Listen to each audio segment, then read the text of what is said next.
Right, welcome to the video. We're going to make ourselves a hair rig out of a piece of line and a hook. The only extra things you'd need, I'd suggest using, is a baiting needle. This will come in handy for tying some of the knots. A pair of scissors, obviously, to cut your line. For this video, I'm going to be holding my hook in a hook tire. These are great for when your hands are cold on the side of the pond or canal, river, whatever.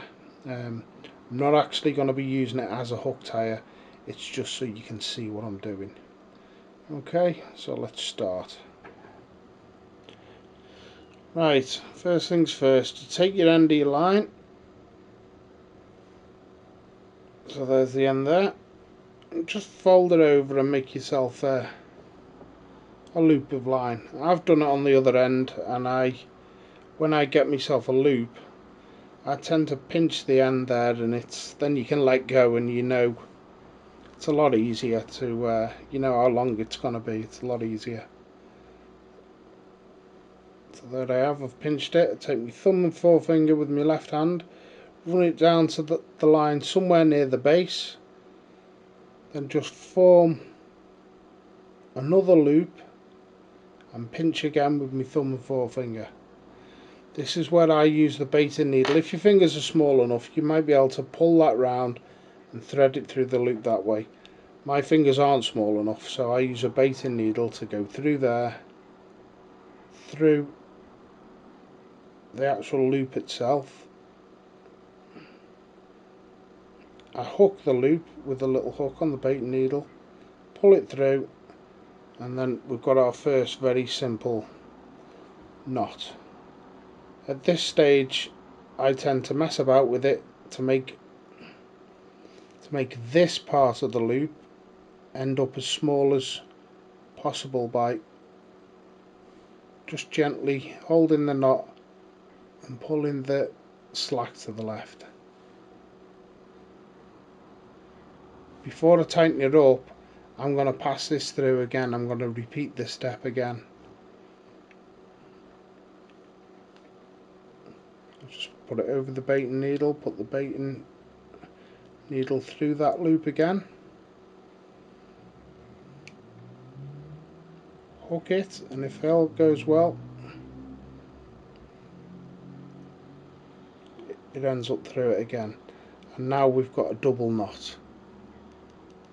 And just before I give it the final pull, I'm going to wet it a little bit, which I'll do off camera now. I've wetted it ever so slightly, and then pull it tight.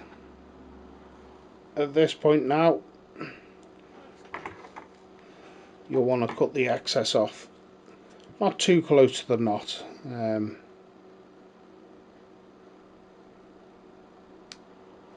know, that's fine.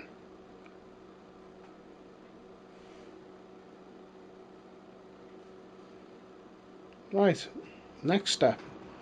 The next step is taking the other end of the line without the knot in, and your desired hook. As I say, I'm going to use this just so you can see what I'm actually doing. Now I want to pass this line through the hook from the back of the hook to the front, so make sure the barb's this side, so you're passing it through the back to the front, and then pulling your slack up. Now at this point, it's sometimes it's easier to do it by hand, because you're going to be judging what length you want the hair. This will depend on what bait you're using. If I just undo this for a second, generally you will want the top of whatever bait you're using just to rest on the underside of the hook. So if I was using a 8mm carp pellet, say for argument's sake, I'd probably have it that long, maybe a touch smaller. I'd probably have it that long sticking out. Let's put this back in the clamp so you can see what I'm doing. Right, so we're back in the clamp so you can see. I've got my desired length of tail coming out the back. Again, this is the front, the barb, it's the back of the hook, line passing from the back to the front. Take a note of where the hook is soldered. In this case it's on that side, so the bar itself comes up, bends round and is joined there. Your first wrap, because we're going to wrap the line around the hook about 9 times, your first wrap wants to go away from the soldered joint, the join. So I'm going to pull it that way. It's 1, 2, 3, 4, 5, 6, 7, 8, 9. Then if you're using your thumb and forefinger, you'll be able to pinch that line. I'm not, so I'm just going to rest my finger on it there just to clamp it while I find the other end of the line without the knot on. I'm going to pass it from the back to the front again through the eye of the hook. I'm going to pull that gently, and then I can give it some force. I can just pull that out of the clip. Now you can kind of see what it's done.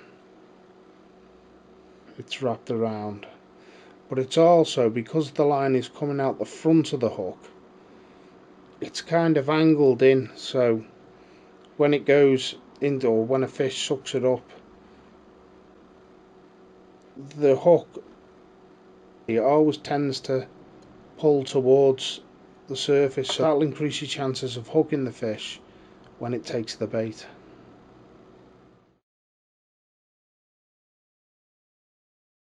These ends don't have to be as tight as the bait end. You want them to be, easy enough to put onto your stop bead or your swivel or whatever end gear you're using. But again, I use a double knot just for the strength, and the baiting needle makes life so much easier.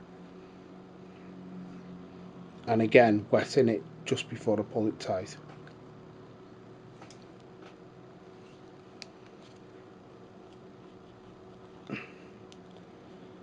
There you go, so that's the end I'm going to put on my swivel. Trim the excess off, leaving a tiny bit there. So there you go, a very simple hair rig. Best of luck in making them, you'll save yourself a fortune. Any questions, just ask. Cheers, thanks for watching.